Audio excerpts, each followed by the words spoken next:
Good morning, everyone. My name is Darby McIntosh, and I'm thrilled to be here today to present the Cross-Cultural Training Program for the Office of Governor Jeff Landry. As Louisiana continues to grow and diversify, it's imperative that we foster an inclusive, communicative environment in our workplaces, particularly in the public sector. Our goal today is to dive into strategies that will not only improve communication, but also build a cohesive team across cultural boundaries.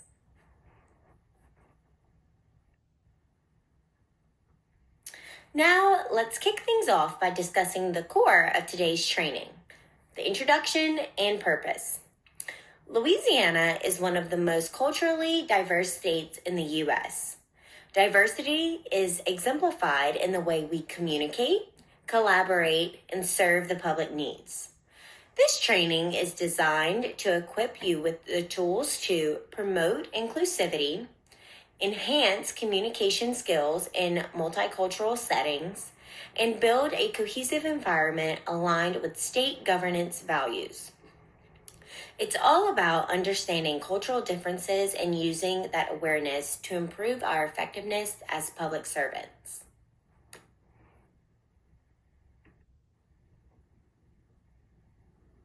Learning outcomes. As you can see, we have 4 learning outcomes for today's session. 1. Analyze how cultural differences impact workplace dynamics. We'll explore how these dynamics shape everything from team interactions to problem solving. 2. Improve communication skills with real-world simulations. By simulating intercultural interactions, you'll have the chance to practice strategies for better communication. 3. Recognize and avoid cultural misunderstandings. We'll learn to identify those subtle cultural pitfalls that can cause tension and learn strategies to avoid them. Lastly, foster stronger team collaboration across diverse backgrounds. Diversity isn't just something we manage. It's something we celebrate and leverage for better teamwork altogether. By the end of this presentation, you'll be equipped to build stronger, more inclusive teams, improving the overall effectiveness of the Louisiana Governor's Office. Today, we will draw on several key concepts, including cultural intelligence, Hofstede's cultural dimensions, and the iceberg model of culture. These theories will help us understand the deep and visible aspects of culture that influence behavior, communication, and decision-making in the workplace. But don't worry, we'll make sure these concepts are practical and easy to apply through hands-on activities.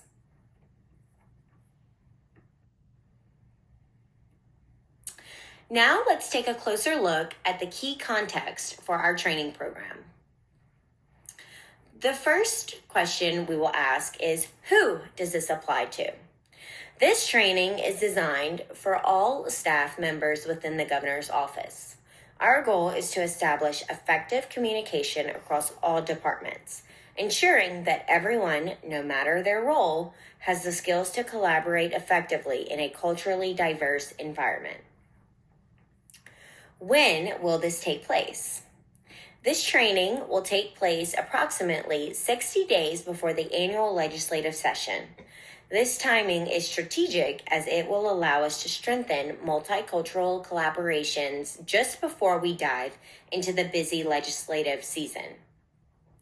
With 3 engaging workshops, we'll ensure that each team member is equipped with the tools and strategies they need to communicate effectively with one another throughout the legislative session. Where will this take place? The training will take place on the 4th floor of the governor's office, specifically in the press conference room. This central location will allow for easy access for all members, ensuring a smooth and inclusive experience.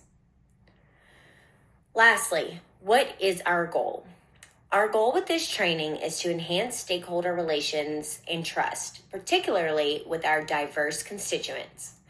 By incorporating a variety of cultural perspectives into the policy-making process, we will ensure that all teams, whether legislative, policy, constituent services, legal, or other teams, are better aligned and prepared to serve the people of Louisiana. This initiative will not only strengthen our communication, but will also promote a culture of inclusivity and mutual respect across all departments.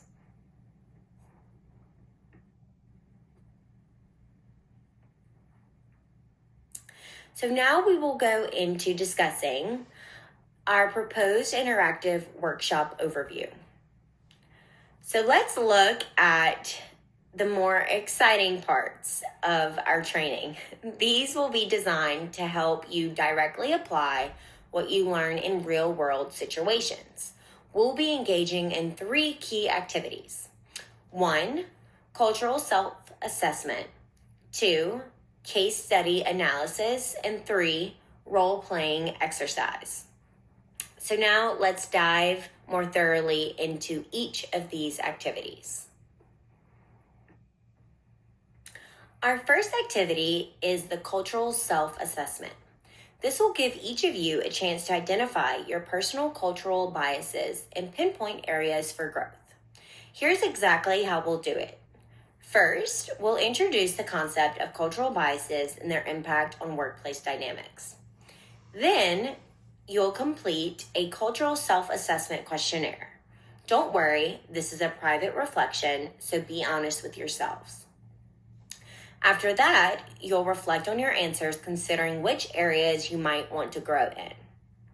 Lastly, we'll have a group discussion where you can share insights and strategies for overcoming biases in the workplace. This activity will help you become more self-aware and set the stage for improving cross-cultural interactions. The materials needed for this workshop will be the self-assessment questionnaire, either on paper or on a digital device, pens, paper, or the digital device itself for the assessment, and PowerPoint slides are recommended to have up on a screen for guidance. And then this activity will be implemented in the 4th floor conference room of the governor's office.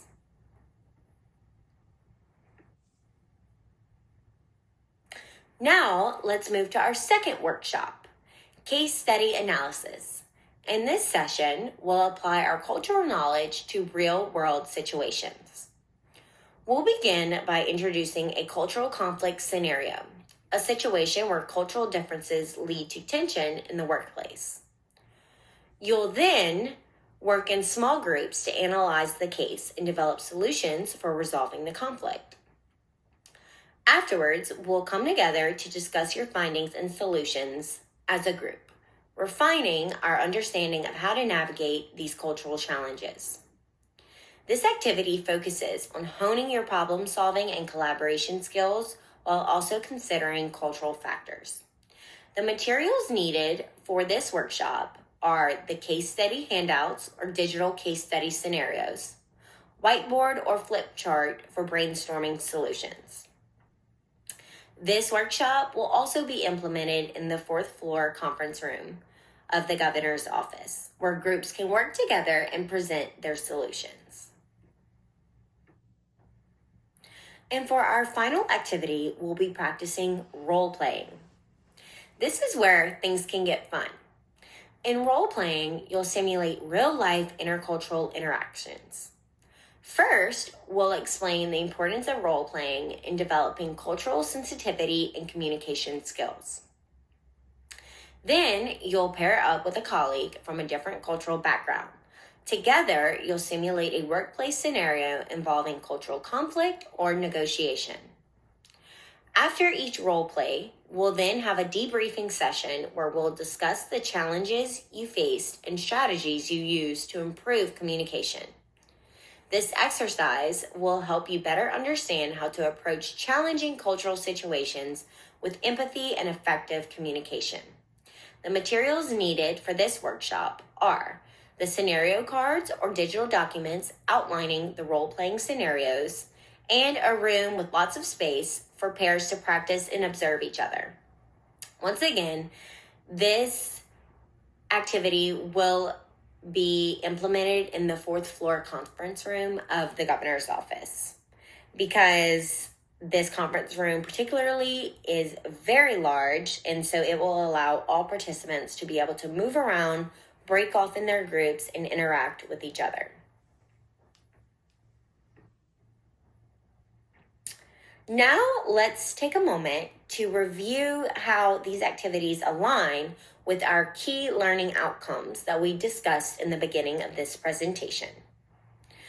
So learning outcome number 1, analyze how cultural differences impact workplace dynamics. This is addressed directly in both the case study analysis and role-playing exercises. Number 2, improve communication skills with real-world simulations. This is especially addressed in the role-playing activity because it is designed to improve your communication skills in multicultural settings. Number 3, recognize and avoid cultural misunderstandings. This self-assessment and case studies will help you spot potential cultural misunderstandings before they arise. This learning outcome can be addressed particularly in workshop number 1. And number 4, foster stronger team collaboration across diverse backgrounds. All 3 activities focus on improving collaboration and understanding among diverse teams. Now let's talk about how we're going to measure the success of this training. We're not just going to hope that the training works. We're going to track its impact every step of the way, and here's how we're going to do it. First, we'll start with the pre- and post-training surveys. Before the training, we'll get a baseline of your knowledge on cultural competence and communication strategies. Then, after the training, we'll have you fill out the same survey to measure how much you've learned and grown. This allows us to see exactly where the improvements are happening and how much understanding has deepened. Next up, we have supervisor feedback. We'll be asking supervisors to provide input on how employees are applying the training in their day-to-day work. Questions will be asked like, are you handling cross-cultural challenges more effectively? Are you communicating more inclusively? This feedback helps us understand if the training is making a real difference in how you engage with your teams. We'll also track performance metrics to monitor improvements in team collaboration and communication. These metrics will include things like the frequency of cross-cultural projects, the number of team conflicts resolved through inclusive communication, and how often culturally diverse perspectives are considered in decision-making. This will give us a solid view of how the training is impacting your work beyond just knowledge. Now, lastly, let's talk about the success benchmark and how we'll measure long-term impact. So the ultimate goal is to achieve a 20% reduction in cultural conflicts in the workplace. We're tracking the number of conflicts related to cultural differences before and after training. If we're successful, we'll see a significant drop in the misunderstandings and friction among teams. That's a huge win. To get the full picture, we'll be using a combination of surveys, supervisor feedback, and performance metrics. Ultimately, we want to create a more harmonious, productive work environment where everyone feels comfortable. This is just the first step towards a lasting cultural shift. In closing, cultural competence is essential for the success of our public service efforts in Louisiana. By embracing diversity, we not only enhance communication, but also foster innovation and collaboration within our teams. As we look to the future, we will continue integrating cultural awareness into all of our programs, ensuring that we remain effective, inclusive, and responsive to the needs of the people that we serve. Thank you for all of your time today. I'm excited to see how we can implement these specific strategies in our daily work and create a more inclusive, effective environment within the office of Governor Jeff Landry. If anyone has any questions or feedback, feel free to ask. Thank you, and I look forward to working with all of you in the future.